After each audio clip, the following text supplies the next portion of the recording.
Welcome to the Entertainment Rants Podcast, your number one opinion source for all things entertainment. Join host Marco Mazzola as he sounds off on the latest movies, TV, music, gaming, comic books, and more. Now, here's the man of the hour, Marco Mazzola.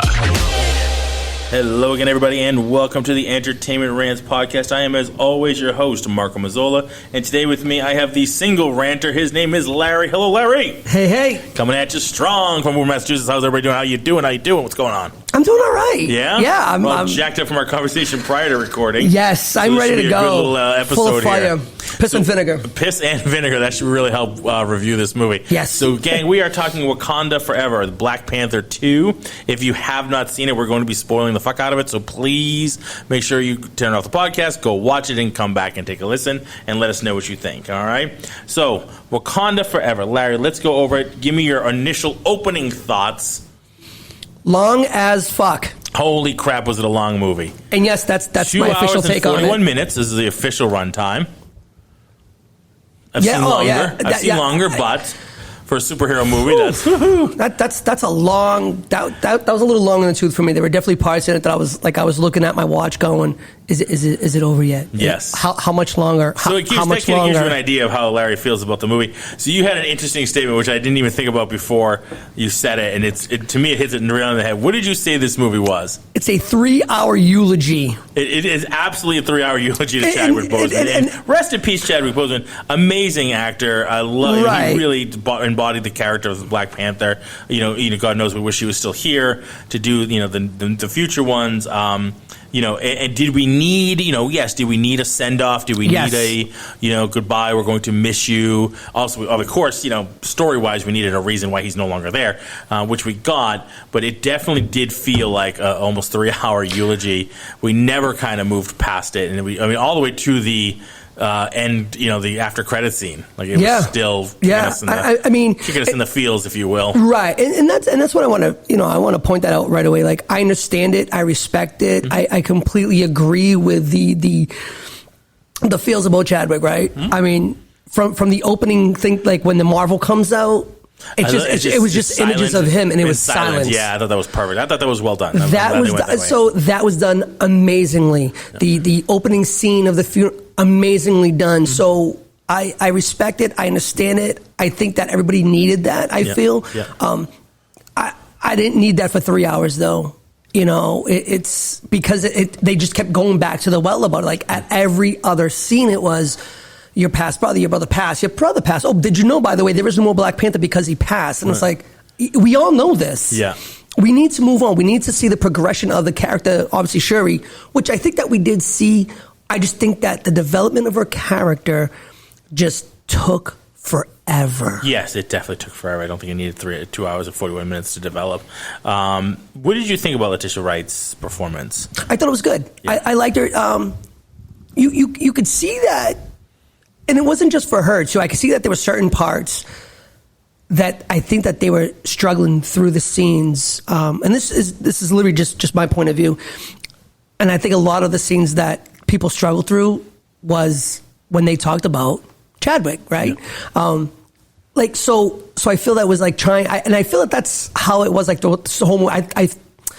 I think there was just a lot of feelings, personal, internal feelings. So it was kind of just tough. It's like going, they had to go to work mm-hmm. and long and mourn for their brother, basically, So it was tough. Overall acting, though, throughout everybody, there was a lot of flat points for me. Yeah. I think she did great. I think that she probably did the best. Hold the whole movie.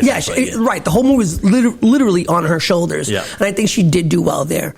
The guy that plays M'Baku, I think, is hilarious. Yeah, he's funny.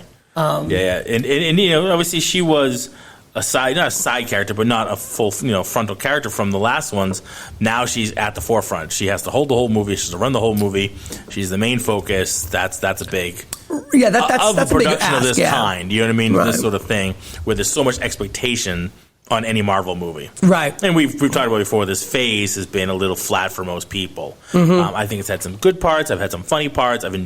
I haven't enjoyed this phase as much as some of the other ones, although I do like you were talking about some of the new things we're getting. Yeah. Obviously the last phases were, there wasn't a whole lot of new characters. It was just kind of, we know our group.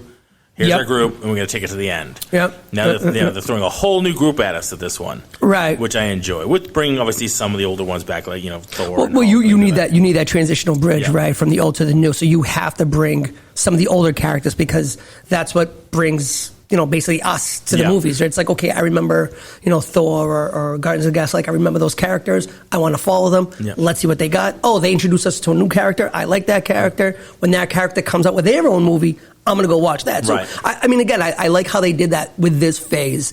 But, I think we've talked about it a lot at length, actually. It's just this, for me, this phase, you started it with Black Widow, you ended it with Black Panther, and it was a lot of flat. Yeah, it's a lot of flat. And again, and I get it. And you made a great point on what this phase was, and that was the. It's basically like Empire Strikes Back. It's everybody's getting shit on. It's everybody's coming to terms with what would happen during Infinity Saga, regrets, people who've died and come and things that they've had to all kind of work through their feels on this whole section. Yeah, so hopefully this kind of leaves a little bit of that in the past. Yeah, and the next phase we can move forward. I hope so. I mean, have more fun adventures and not have to worry about everybody's feelings. Yeah, the whole time. I mean that's literally what this whole movie was. It was just all of it. It was a big feeling. It was a big feeling. 2 hour, 41 minute I mean, feeling. on both sides, whether it was the Wakanda side and then you had the Atlantis side. No, do they call it Atlantis? No. It's what is it? Toluca Lane. That's the one. I'm just going to go with your saying because God knows you come up with better things than me. Yeah, I think Tuluca. Tulakan, there we go. Yeah. Tulakan. So, thank you. So it is, and that's one thing we talked about that too. The change of Submariner's origins. I know that bugged the shit out of you, and to a small degree, it bugged me too. I don't have a lot of history with that character. I know the character. I know the character. I know the character's history, but it wasn't like I read a lot of Submariner comic books and things like that. So they changed it. It bothers me. I like the fact that they kept him as a mutant. Yes. So we're getting more mutant activity. So we see that coming. But him not being from Atlantis. The only reason that bothers me is because it's basically making us all feel like we're stupid. They change it. Their excuse was so that we don't confuse it with the Aquaman movies because he's already been, as from Atlantis. Yeah, I can get that it's a different universe. I get that. I can pick it up. Yeah. If this guy who looks nothing like the other guy is not the same name, I get it. If they can both be from the same place. It's like if you have to change New York because Spider-Man's from New York and I can't have anybody else be from New York because we're going to get confused. Yeah, because another guy from New York. You're kidding. Well, I think I think that it's more for the newer people. So the newer people coming into this don't get confused. I mean, people like us, we know the comics, we follow them for years. We know that there's DC, there's Marvel. We know that he's from Atlantis, he's from Atlantis. Not same Atlantis, doesn't matter. Multiverse, whatever. So I think that it's more or less for the newer people so they don't get confused because I don't know, maybe 20-year-olds or 15-year-olds. I don't know how old people are that are watching these movies anymore because I think it goes across the board. It does. I don't know. People get that confused. I don't know. Between the characters, I don't think it was necessary. One's Aquaman, DC. The other one's name was a Submariner from Marvel. Yeah, I mean, I think it's pretty self-explanatory. I mean, look, not for nothing. When these comics first all came out, they were ripping off of each other. That's why we have an Aquaman. That's why we have a Namor. That's right. Right? It's because they ripped off of each other. Flash, absolutely. Right. So to have and a Hawkeye. Yes. Ripping each other off wholesale. So to have two people from the same. Okay. Right. Well, it's just sure. If there's artistic reasons, and I did like the whole Mayan background. I think that made a little bit of sense. Well, the storyline could have been pulled in a different direction, but that it did not work for me, but it didn't light me aflame either. You know what I mean? So I guess that's what it is, right?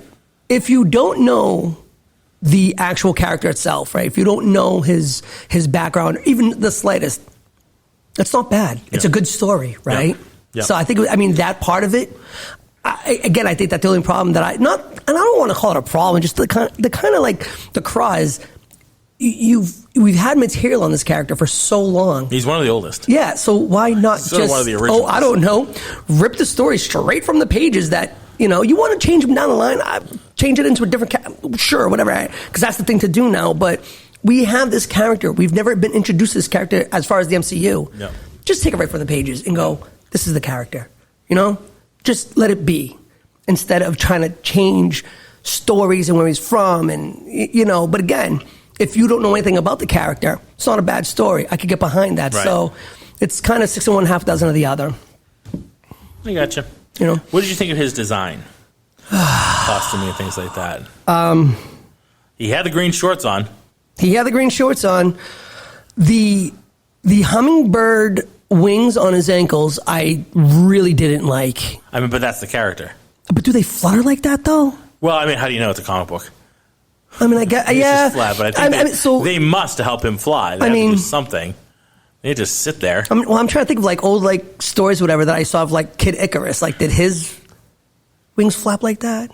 I imagine they'd have to, no? Maybe. That didn't bother me. It honestly didn't bother me. I guess I just never imagined them fluttering like that. Yeah. Like, even reading the comics, I guess I never, like, I thought of like a bird. Like, a bird's kind of like, flows when he's, you know what I'm saying? Hummingbird because he's so big and the wings are so small. Yeah, so it's like they got to flap like a motherfucker to get any lift off because he was moving pretty good in the air. Oh, no, he was moving great. He was turning and pivoting and you know what I mean? He was really zipping around over there. The overall, it was kind of, hey, they gave you the green shorts. That's kind of what he's always had. They mixed it with the Incan Mayan, jewelry and stuff like that. I could not get past his nose ring. I know, the nose pole. I know. It's hard. I really thought that was kind of like a breathing apparatus, and that's why. And I was like, well, that's... Yeah. So before I watched the movie, I saw the drawings, or the imagery of it. I was like, is that like some sort of breathing apparatus? No, that's... He has a septum pierced. Yeah. All right, that was kind of annoying. It's a little... I mean, it's definitely on target for the culture, but it's a little... jarring to watch. He was like the only one that had it too. That was I don't know. So his origin and how he became, and he's not blue, and he's got the wings, and he's a mutant. Mm-hmm. They drank the thing, and they drank the blue juice or whatever, and it just it's basically their version of the heart-shaped herb. Yeah, so that's what I got out of it. I guess the fact that he was so different and he comes out a mutant, it didn't really sell it for me, I guess, as to really why he was so different. It's kind of like, well, he just was. He was different. He came out different. Yeah. You know what I mean? They all had this effect, and he didn't. He came out like this guy. Yeah, it was a little almost too easy. You have to get around the fact that he's a mutant, and we know mutants generally, have their mutant powers. They appear basically when they're in their teens, usually when they go into stress, and their mutant powers tend to manifest. And his was right from a baby, came out, plugged right out, and there he goes. He's got wings. He's got wings on his feet. He's a serpent god. And it was weird. I thought that was a little weird for me. I mean, that part of the story did kind of throw me off a little bit. Yeah. Like I said, he didn't come out blue. Everybody else turned blue. You didn't turn blue. I don't know why you didn't turn blue. Oh, because he was a mutant. So the mutant. He was protected by the mother in the womb, type of thing. Maybe, but she drank it. So everything that the mom drinks, the kids drinking, right? Yeah, so exactly right. Yeah, I mean, I don't know. Maybe the mutant gene stopped him from turning blue. Yeah, maybe. The undeveloped mutant gene. Yep. I don't know.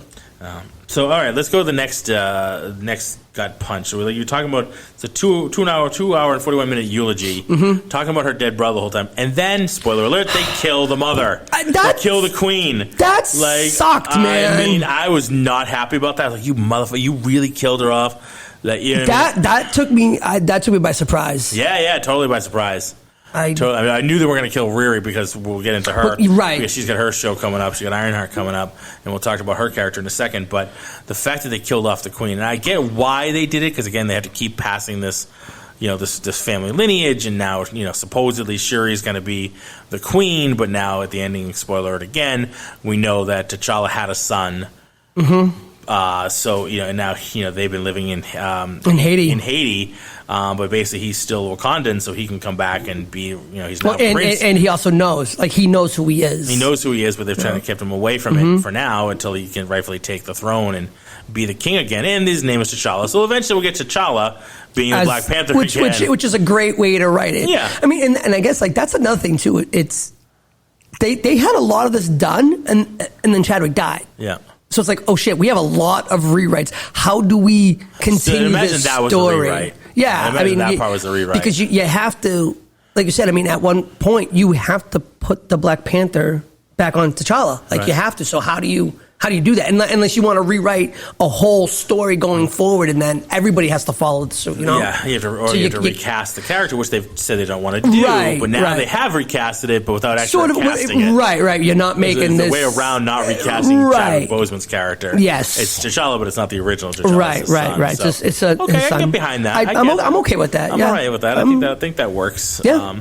To me, it's kind of like, with like Ant-Man and the Wasp, where like we never really saw Ant-Man. It's, it's Paul Rudd's version of it, which is, a second, we know. Right. But with the original Michael Douglas Ant-Man, we never really got. Yeah. Which, you know what I mean? We saw him younger.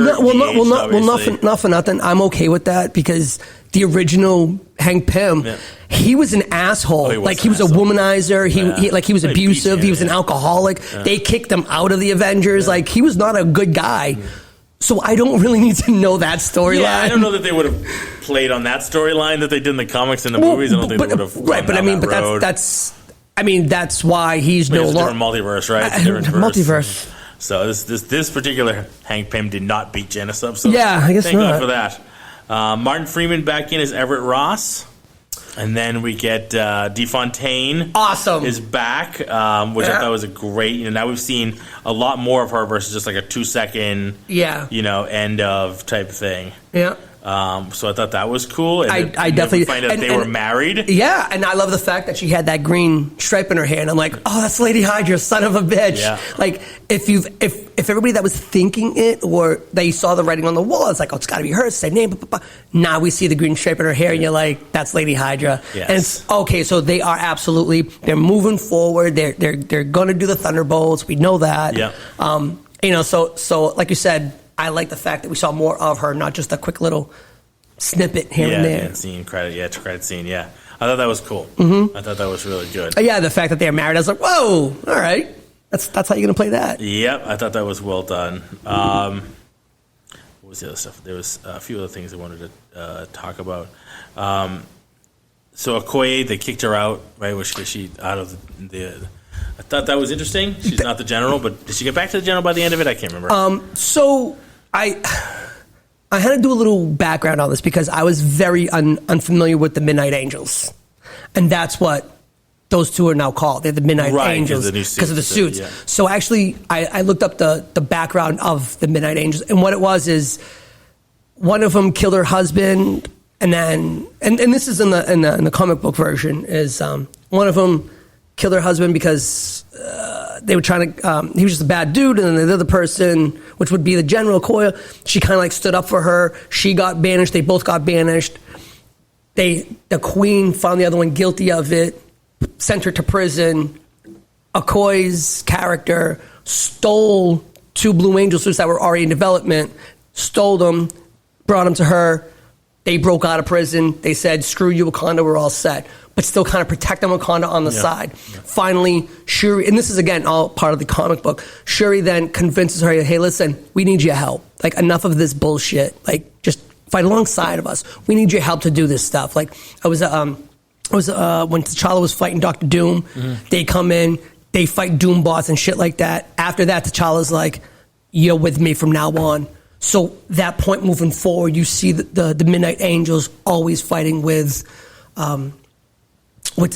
Yeah. And the original idea was the Midnight Angels were a part of they were like the elite of the elite. So that crew was already there. That's what it was. I'm sorry. That crew was already there. And then all that shit happens. She goes in, steals 2 suits, boom, boom, they take off. Gotcha. So that's why we see the Midnight Angels, and that was super comic book accurate. The uniforms and the costume that they did for the movie, unbelievably done. Which I like. So good. We're going to see a lot more of them. Yeah, which is cool. Glad to hear that. That was actually a storyline that I like how that ended. Yeah. It came out of left field, and I was like, that's really cool. There were a lot of storylines in this. There was a lot of things happening. Minutes, there better be. There was a lot of storylines going on in this movie. Obviously, the Everett Ross stuff with with her, that whole section there, I thought was fun. What do you think? Oh, talk to me about this. Is the one. Talk to me about her as she takes the heart and she goes to the other plane. The astral planes? Yeah, yes. And who does she see? Fucking Killmonger. Yeah. Honestly, awesome. I love that part so much. I remember sitting there, and when she comes around the chair and she goes to look, and he's like, "Why'd you call me?" And I'm like, "Oh." Yeah. And then his line, with the whole, your father was two-faced or something like that. He had his own brother killed. Your brother was too noble. Which one are you going to be? And I was too for myself or too selfish or whatever. Which one are you going to be? There's a reason why you came, why I'm the one who showed up to you. Yeah. And I absolutely loved it because, there's that part that she thinks back and goes, and you can hear him in her head going, which one are you going to be? Are you going to be noble? Are you going to be like me? And so she's like, you know what? I'm here to rip people apart. Like, I'm here to get Billy badass. And I was, that's what I wanted to see. But then at the end, she still gets noble and does not kill Namor. She has the balance. Which again, I'm okay with that too. That fight scene sucked. The queen comes to her. It's at that point. Yes. And kind of over the top of the. You know what I mean? Yeah. Simba, don't kill him. Yeah. I mean, you can't. I knew that she wasn't going to happen because you have to have a continuation, right? You have to. We're going to see him in other things. I hope. Yeah, it seems like it. Yeah. So I mean, you can't kill this guy on the first time. Like, you just introduced him. We saw 2 hours and 40 minutes, and now you're going to kill him? Well, that sucks. Yeah. So you knew that was going to happen. I don't mind how they made that happen. They had at the end of the day, Namor is an anti-hero, right? He's supposed to be like the Punisher. He wants to do good for his people. He just goes about it in really shitty ways, killing other people to save his people. Yeah. You know what I mean? It's the two wrongs don't make a right type situation. So, that's why I think a lot of people have had a hard time with that character. We talked about this before.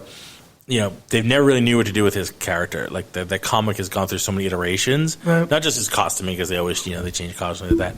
But, like, he's just that character. Like, they've struggled with that character for years. He is a mutant, but what team is he on? What faction is he on? Who's he fighting for? And when you're only fighting for the underwater people, it makes it really hard to write for that character. Yeah. That's why they've put him in other things. Like, they put him in the Avengers for a little bit. I mean, he's part of the Illuminati, going, if once they go forward, if they even come up with the Illuminati and what version of it. So, I mean, yeah, like you said, he's always a character that they're like, man, I don't know, what do you want to do with him? Yeah, exactly. I don't know, got a place for him? I don't know, write him in this story. All right, I'll write him in. As long as they don't get confused with that Aquaman guy. Yeah, don't get him confused. Yeah. Jesus. And it all comes full circle and bring it right back again. What did you think about the fight scene? The two Riri and Shuri and him. Yeah. I liked it. I thought some of it was pretty badass.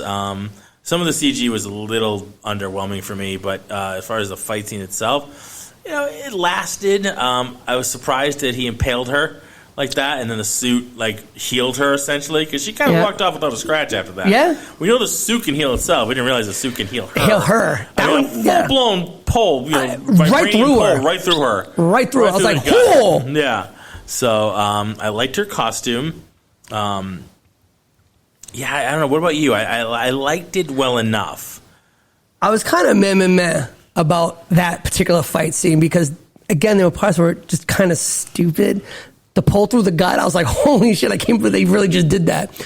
The way that she got out of it, it was like a throw. When she snaps and she pulls herself off, and it was almost like a throwback to old vampire movies that I remember watching, where the vampires do that and then they just heal themselves up. Yeah. And I was like, whoa, that's great. Yeah. I found the group fights better than their fight because the group fight was just awesome with them on the side of the ship, which is a straight ripoff of Cirque du Soleil Ka, which I just saw 3 weeks ago. Right, yep. When they're fighting on the mountains with the spears and everything. I watched, I was like, holy shit, this is Ka, Cirque du Soleil Ka. But I liked that fighting between all of them more than the Namor and Shuri fight. And, I don't know. That little end part there with the spear through was a little, Inigo Montoya.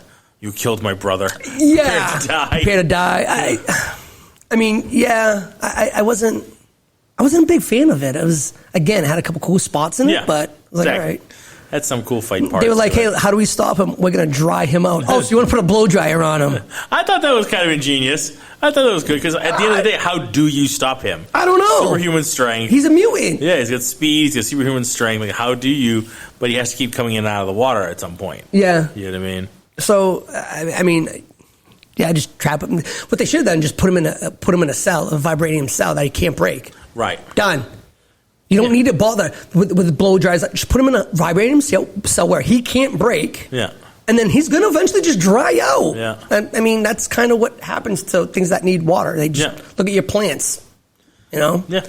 So, I mean, I don't know. But that, again, that's one of those like, well, we would have done this, but then it's, credits. But then it's the end of the movie, right? Yeah, we have no way to make But this hey, go at on. 2 hours and 40 minutes, I would have been okay with that. Yeah. Going, fucking kill him already. Do something. No, I agree. There were definitely some slow points because it kept going back to the eulogy stuff. It kept going back to the touchy-feely part of it. And I gotta be honest with you, so I said this to you earlier. So when my brother passed away in 2005, I knew going into this that like I was going to see this alone. I did. I went alone last night to see it. Like, I knew that was a bad idea. I even told my wife, I was like, "How dare you let me go to that movie by myself? Like I wasn't going to have feelings the entire ride home."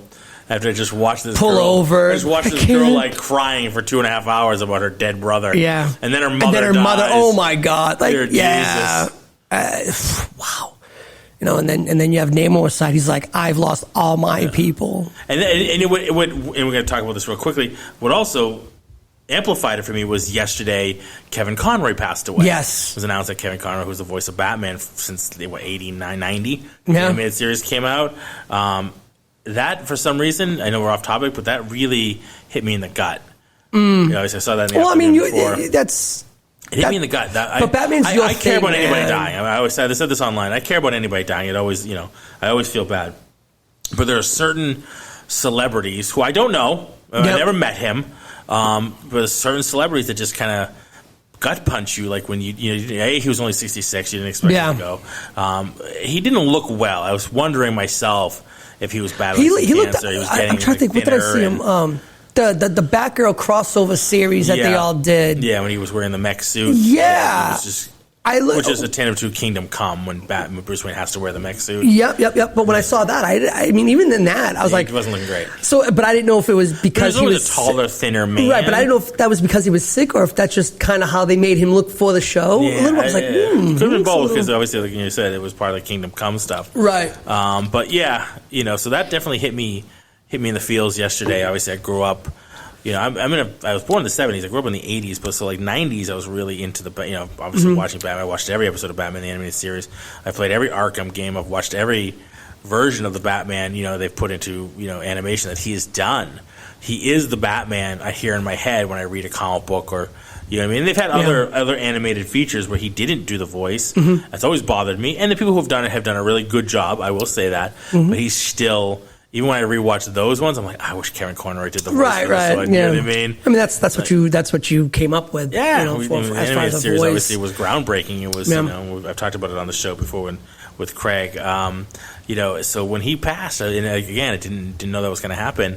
It was weird. It was like losing a good friend or something. Yeah. He's never going to do the voice of Batman. Yeah, we're not going to hear his voice coming out for Batman from here on out. Yeah, it's weird. It's kind of weird. I know my wife said the same thing when Betty Davis died. Mm-hmm. Like, it really hit her hard, Mm-hmm. The same thing happened to me with Robin Williams. Was probably the last one, I think, that passed that really especially with like Betty White. Oh, no, Betty White or Betty Davis? No, Betty White. Okay.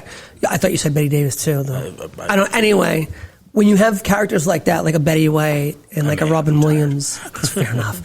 When you have characters like that have literally been in your life, your entertainment life, probably your whole entertainment life. I mean, you have to think Robin Williams came out in the 70s. Yeah. He's quoted as saying he gets recognized from Mork more than anything, even today, by people who are not alive when Mork came out. Right. But they've watched it in reruns. And reruns, syndication. And there's a reason for that. Even though he's done an amazing amount of movies, right? Betty White, obviously same thing. But when you're on a TV show, you're in people's living rooms and kitchens every night. Every night. So you're part of the family. When they're eating dinner, you might, my family did. My wife's family didn't. They watched news, but they ate dinner without TV on. We watched dinner for whatever reason to put TV on. TV was always we watched on, Three's Company. We watched, Laverne and Shirley. We watched Mork. We watched all these Golden Girls when it was all on. We watched all these shows when we were eating dinner. So these people are part of your family because you see them every night. They're right next to you while you're eating dinner, or you're sitting there in your living room and they're right there. So it definitely, it gives you a different sense of, belonging with these people than just a movie. Right. And that's why he said he always got recognized from Mork. Yeah. Well, and again, I mean, you basically just reiterated that's the reason why when his passing kind of hit you, because like I said, you had dinner with Robin Williams every night, so. And I listen, I have the same thing with Batman, I have the Batman animated series, Mask of the Phantasm, all the video games, all the Arkham games, like he's been that voice of Batman. So that's the voice you hear. Still, like I said, he's still the Batman in my head. If I read a comic book, it's his voice. It's his. If I watch, even when I'm listening to some other, I'm like, I want Kevin Conroy. Yeah. So anyway, I know that was a big tangent off of Wakanda, but I wanted to get that out there because we're going to drop this episode on Tuesday, so it's going to be timely. Another one, just to keep tangenting, because why the hell not? Why not? That's what we do. Entertainment tangents, whatever. Gallagher passed away. What? Yeah, Gallagher passed away. He was like in his 70s. He was, Really? The original Gallagher passed away. Yeah.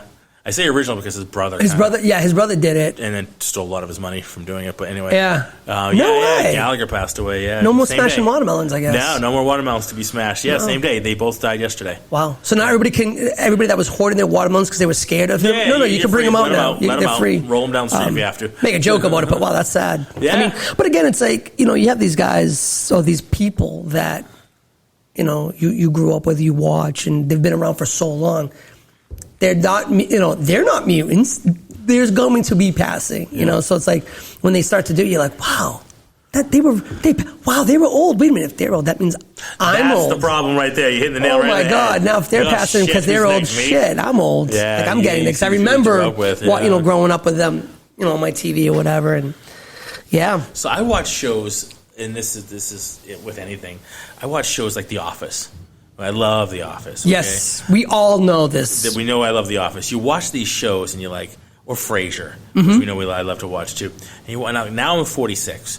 I watch these shows. I'm like, oh yeah, all right. Wait a minute, they're in their late 30s. Yeah. How's Frasier in his early 40s? During that show. Fuck, I'm older than him now. Oh, son of a bitch. I mean, obviously, Kelsey Grammer is much older than me. But when I watch it now, now you're at that age, and you're like, wait a minute, old. I'm older than the character on the screen who, when I watched originally, was older than me. And you look at that character going, damn, that's an old character. Damn, Frasier didn't age, I did. Oh, son of a bitch. Yeah. So anyway, all right, back to Wakanda. Back to Wakanda. So what would have made it? Oh, Trevor Noah was in it. What do you think would have made it better? Trevor Noah was in it? He's awesome. I like him. Grit? It must have been like a really quick. Oh, wait. Was he the voice of the AI? What was the name of the voice? No. Griot is the character's name. I think that was the name of the AI character.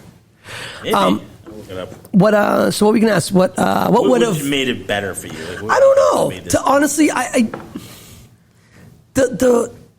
so like I was saying, I didn't need it to be a 3-hour eulogy. Like I really didn't. Like I don't mind it. I didn't mind it. The first 20 minutes, I think they did a great job with that. I wish that there was a little bit more action packed. Yeah. I was actually looking forward to the MIT scenes and being in Cambridge. I was from Cambridge, as we live in right. Area, I mean, we live in Massachusetts. I'm from Cambridge. That bridge that they were on, I believe, I think that was the Longfellow Bridge. Mm-hmm. I wish they did it on the Salt and Pepper, but that's more towards the MGH. Yeah. But so they were on the Longfellow Bridge. I love it how they make it seem how Cambridge and Boston are so small. Like you could literally go around the corner and you go from MIT to. I mean, in that area though, it is right on the Boston-Cambridge line. Yeah. That's just to the left of Central Square, where basically they were. But when they first get to Harvard, that's right in the pit. That's right in Harvard Square. So they make it really look, and that's not like 2 blocks away from where they started to where they ended up on the bridge. Like, that's a little bit of a distance, right? Yeah, it's a bit of a drive. I think it's hilarious because the only way you could basically go down is drive down Mass Ave. Where's all the cars? Yeah. So whenever they do like movies about, it's never that empty. It's never that empty. It's like I don't give a shit what time it is. All right, it's never that empty, especially that bridge. I remember when they were there filming. Like I remember. Yeah, I was working in the area too. So whenever they do things in Cambridge, like I like to like look and go, oh, I wonder where they are, and I try to like see like little spots. Yeah. I wish that they had a little bit more action. Yeah. More parts of action, not that the action parts that they had were bad, because I liked them all. Like I liked that fight scene on the bridge. That was pretty cool. It was. And that's where we got introduced to Riri. Yes, Riri Williams. We should talk about her too. Yeah, I mean, essentially, she's Ironheart, the new Iron Man, by Iron Woman.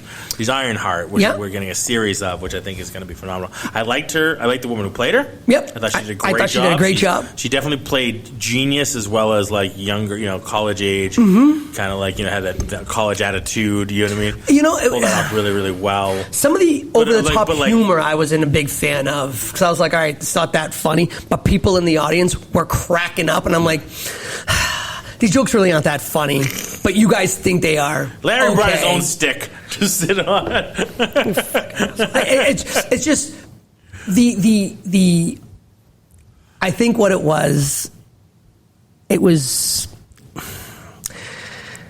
like urban humor that I'm very much used to, and the people that that were in the movie theater with me are not, and they thought it was absolutely like fucking hilarious. Can we just get on the fact that Okoye said popo?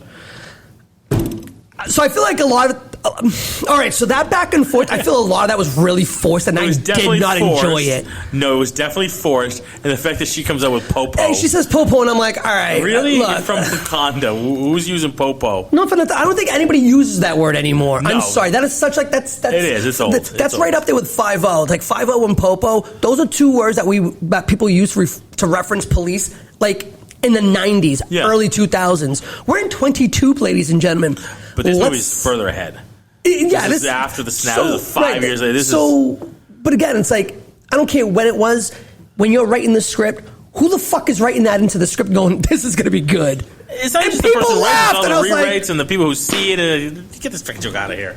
The director at the time, they're like, you're really going to let her say that? So I think that's what it's like for me, like that part. She's that proper. Bothered me. She's very proper most of the time. That's another thing, too. She's a pretty proper person, and all of a sudden she's just slinging slangs. Yeah. But, like, she doesn't feel the need to do that to anybody else. No. She doesn't do that to Shuri. She doesn't do it to anybody else. But for her, she felt like she needed to? Why? I don't know. Do you think the genius would have understood you if you just said the police? Again, that part with them. The girl's literally a genius. That part in that room, I felt was very forced. That whole back and forth of them, I did not like that. And I was like... I liked the aggravation of the fact that she's like pissed off that they brought the police to her secret lair that she'd been keeping secret from everybody, and is building her suit and doing everything. It's like, okay, now I got to trash everything. Thanks for nothing.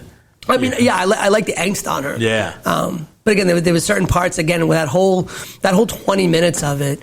the escape from Wakanda seemed a little easy to me too. I'm not from Wakanda, from Tulachan over there. Toluca Lane? Toluca Lane there. When they're down, when both of them are down there, and then what's her name comes in and just like has a little sub boat and just like, all right, let's get out of here. Yeah, let's get out of here. She fights up two, she blows two people away, and like, all right, let's go. Seemed a little easy to me. That seemed wicked easy, because to get in...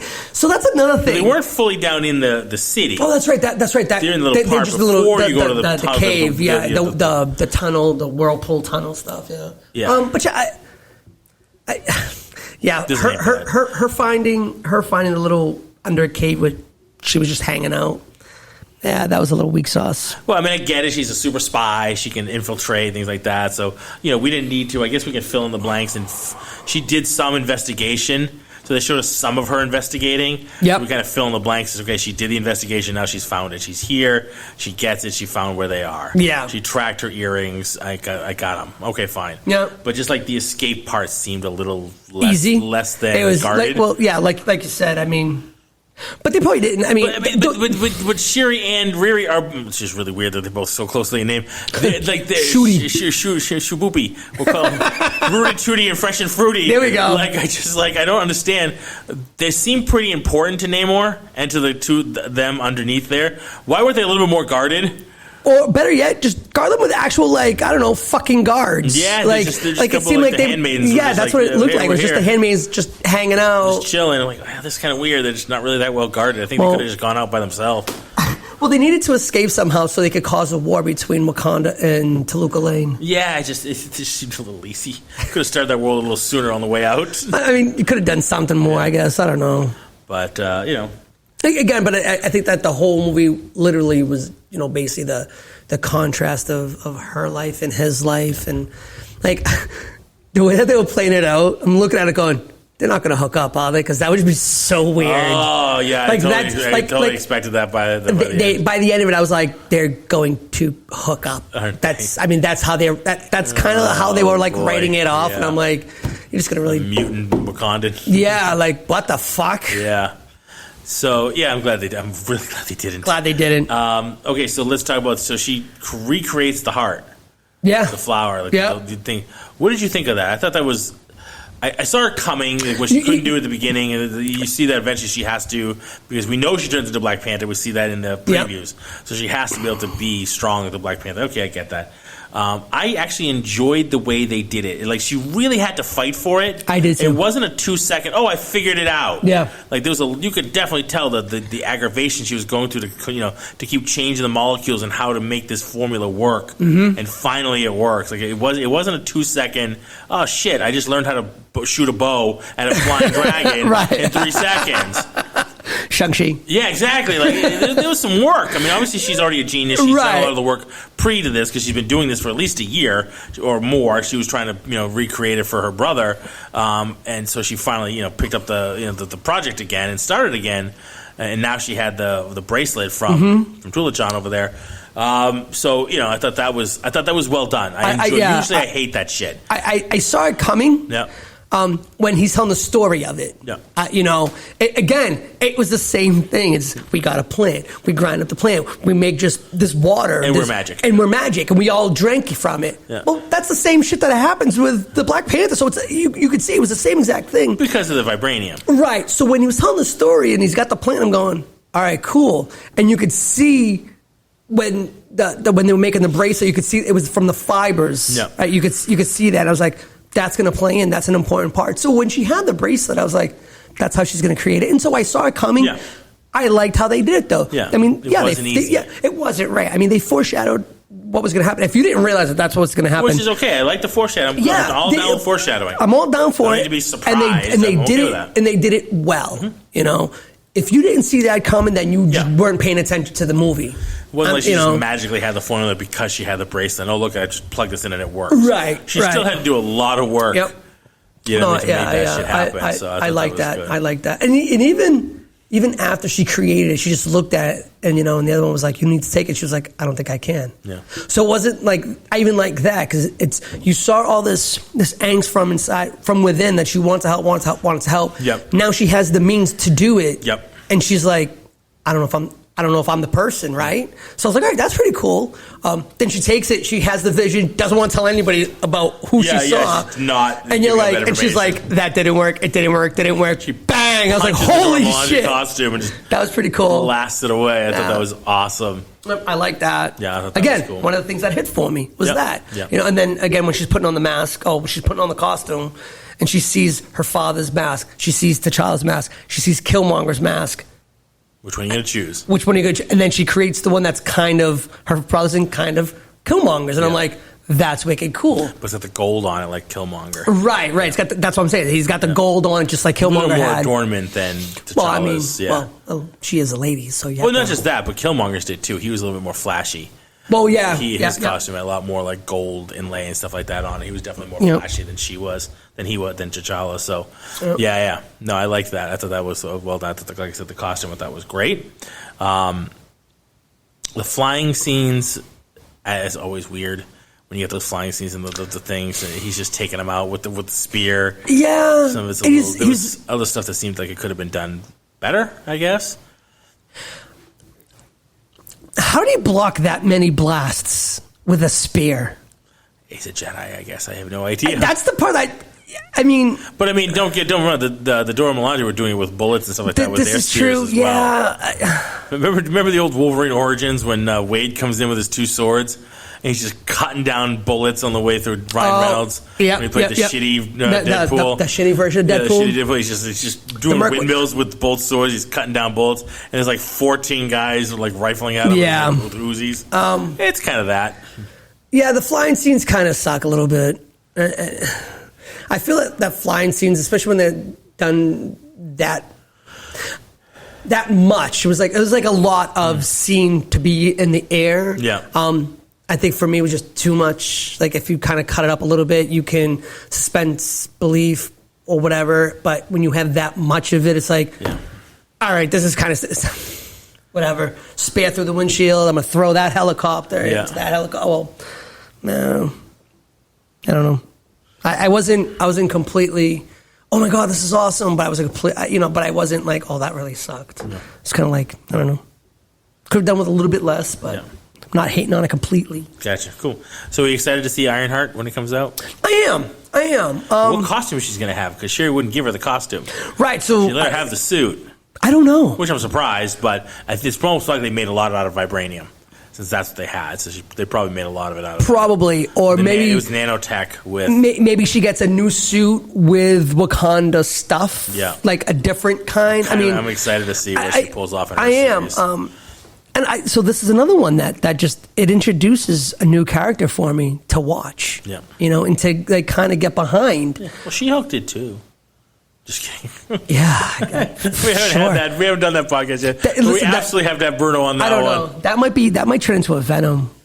It's going to be our next Venom. The one that never gets done. Eventually, someday, maybe we'll possibly get to. I still haven't even watched it. I watched it for 4 episodes, and I was going to try to do that this weekend, but it's tough. It's tough to tread through for you. It's not that. It's just I don't. I mean, those are quick watches, so I don't mind them. It's just a matter of getting home to go. Okay, I'm not going to do anything else. Let me sit here. I mean, again, they're quick watches. I have not caught up on Andor. I have a couple of episodes. I have yet to watch it. I have most of them watched. I think I'm missing like 1 or 2. I haven't watched Andor. I haven't watched House of the Dragon. I haven't watched Tales of the Jedi. I haven't watched the Lord of the Rings ones either. So these are all ones that I want to really see, but I'm like, fuck. Yeah. Damn. I gotta sit down and. Yeah, Lord of the Rings one I've started watching, which I've enjoyed. I just ran out of time. The Game of Thrones one, I never watched all Game of Thrones. I don't really care if I see that one. But like Tales of the Jedi, I started. The Tales of the Jedi is cool. I watched like 3, I think, of the shorts. I haven't finished it. So that's another. It's like 10 minutes. I'll watch it. Whatever. Yeah. Those are cool. I like them. I like that. I thought so far what I've seen has been fun. Yeah, they're quick. Yeah, they're easy in, easy out. Unlike Wakanda, it was not quick. Not easy. Man. But no. So so let's get to rating. Let's rate this beast. How many mics would you give it? I'm gonna give it 3. 3 mics. I really wanted to give it more. I wanted to like it so much more than I actually did. I mean, overall, it was a good movie. I was happy with it. Mm-hmm. It was really long in the tooth. I liked the introduction of new characters.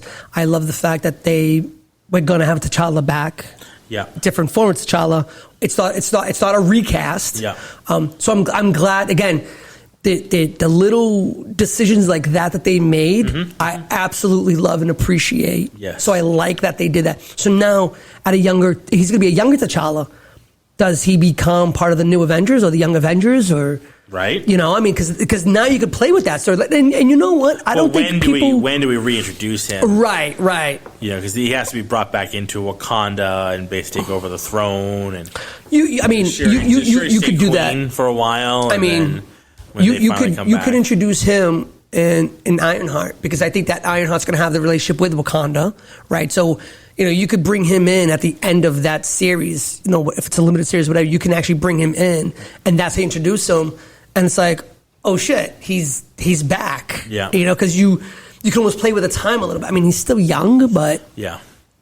I mean, from 10 to 12, let's say, we've seen children grow rapidly, and you're like, whoa, you really, like, how did you get so much older? Like, yeah, you shot up there. Yeah. So, again, a lot of the small things that they introduced, I really liked. Again, it was really long. I wish that the Namor stuff, I'm kind of like on the fence with a lot of the Namor stuff. I like how he was smart, how they wrote it at the end of him. He's like, look, we're going to hang out right where we are. We're not going to beef with anybody. People are going to come after them. Once people come after them, they're going to look to us, and we're going to have the power. And I'm like, that's pretty fucking slick. Mm-hmm. You know, so I like that. That's that anti-hero thought process almost. And he's like, you know what? They said that they were going to protect us, and they were going to keep our shores clear of bad people. So we're just going to hang out. We're just going to continue to live our life the way that we have been. And when shit gets ugly, that's where we're going to turn it up. So I like that. Yeah. Again, certain parts that they hit awesomely. Yeah. Certain parts, I'm like, whatever. So that's kind of what puts me at that 3.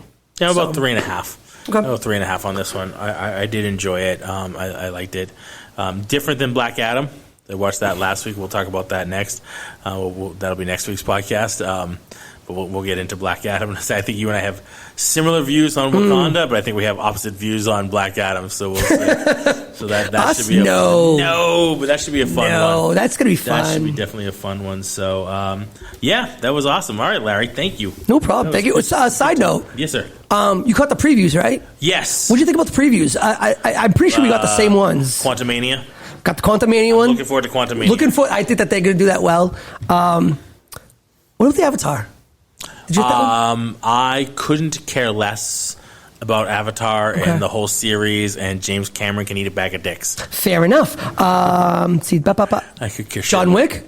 That I've never seen any of them. Oh my God, really? Not because I don't want to. Man. I love Keanu Reeves. Those are fun. I kind of want to like spend a weekend and binge them. Yeah, no, those are fun. Check them out. I heard those are obviously with all the martial arts and the fighting and stuff like that. I do want to see those. It's basically it's Neo. Yeah. Except he's really fucking cool. Right. So I do want to see those. The new one does look good. Yeah. Dungeons and Dragons? Couldn't care less. I'm with you. I was like, cool, fantasy. Yeah, exactly. What else was on there? Mario Brothers. I was holding on to that one. The House Party remake. Did you watch any of the House Parties? Couldn't care less. Okay. Not my bag. Don't care for them. So I watched the original House Parties because that's definitely in my wheelhouse, right? Early 90s hip hop. I was into that. The reason why I want to bring this up is, look, LeBron James. Another 80s, 90s movies that LeBron James is trying to redo. And can we just leave him on the basketball court? Does he need to do Space Jam and enough? Yep. Did you see, what about Devotion? Did you see that the airplane movie? It's a 1941 Top Gun. Oh, no. In fact, the remake, well, not the remake, but Top Gun 2, one of the characters from that is actually in that movie. So I'm like, so you're a pilot. All right. All right. And then Mario Brothers. Yeah. What's your take on that? It's certainly going to be better than live action, no matter how you slice it. Absolutely. It's an animation, so, it's certainly not something I'm going to go to the theater to see. My son's not old enough to go want to see it, so I will wait till it comes out on whatever to go see it on some sort of streaming platform to watch it, because it doesn't look bad. Like the animation looks really good. No. The premise looks pretty decent. But you play the Mario games. There's a ton of cinematics now. Yeah, it's like you've already watched the movie when you play the games. This movie kind of reminds me of Mario 64. Yeah, with Bowser at the start and stuff like that. One of the things that got me is I heard it the first time I saw the preview. I heard it and I was like, no, that's no. And then I heard it again last night. Chris Pratt's fake New York accent was horrible. And I was like, "You got to be kidding me!" They really tried. I just wanted to put that out there. That really bothered me. You have to say something about that, because no, you're right. You're not wrong at all. That is, and I like Chris Pratt well enough. I just don't think he was the right choice. No, I understand you can't have the over the top. Hey, it's a Mario. You can't really do that. I get that. But 2022. You know what? You don't need to even have. I couldn't care less. If you want to do that, go for it. But you don't even have to have. It doesn't really have to be a super New York, quintessential, stereotypical New York accent to get the part that he's from New York. He's a New York clone. I mean, I don't know. That's just me. But you know what? If you're gonna do it, give it to someone who can do it well. Yeah, right. At least do that. I've never seen Chris Pratt be able to do an accent well. You know what I mean? Like I don't remember ever seeing him like try an accent. Right. You know what I mean? So like, why would you give that to him other than just the name, of course, because he's hot right now. So you want somebody who's a big name, a draw to be in your movie. But like, he has no background that you've ever seen him be able to do an accent. Right. So why would you give it to him? Well, because it's the name. Yeah. That's fine. So then don't make him do the accent because it's not really a good idea. Just keep the regular voice. Yes, not a good idea. No, I get you. I caught that. And that kind of got me. I was like, I don't know. 100%. Whatever. Yeah, that's all I got. There you go. All right, gang. There you are. There is our review of Wakanda Forever, the Black Panther 2 in theaters now. Go see it if you like it. Yeah, definitely go watch it. I definitely think it's worth going to the theater to see because it is a gorgeous looking movie. Oh, it's great. Cinematically, oh my God. The colors of the scenery and the set. The costuming. The costuming was unbelievable. The music, I've listened to the soundtrack. I actually was thinking about I downloaded the soundtrack. I planned on doing that. Beautiful. Rihanna's song, the other songs that are on there. Yeah, you know what? I'm going to jump up mine to 3.5 because I'm thinking about all those other things. I'm at a 3.5 for that. Those things really pull it up. That's really what pulled it up for me. Yeah. Cinematically, it was up there with like Prey. Yes. And like, it was beautiful. I wish I had saw Prey in the theaters.